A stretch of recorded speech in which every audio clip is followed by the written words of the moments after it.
الغني غني بأخلاقه. في واحد معه ملايين ما بتتحمل تقعد معه دقيقة واحدة، وواحد تاني غني بأخلاقه بتحس الساعة معه بتمر مثل النسمة.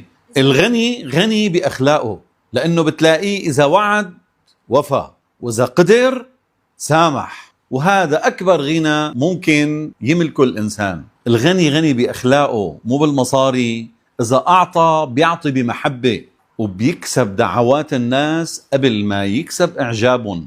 ما بيجرح بكلمة ولا بيهين بموقف، بالعكس بلم قلوب اللي حواليه. يمكن الناس تنسى شو ركبت وشو لبست، بس مستحيل تنسى كيف عاملتها في يوم من الأيام. وهون بتبين قيمة الغني بأخلاقه. الغنى الحقيقي ما بينشرى لا بالذهب ولا بالألماس ولا بالدولار، بينشرى بمحبة الناس ودعواتهم، وهي أكبر كنز.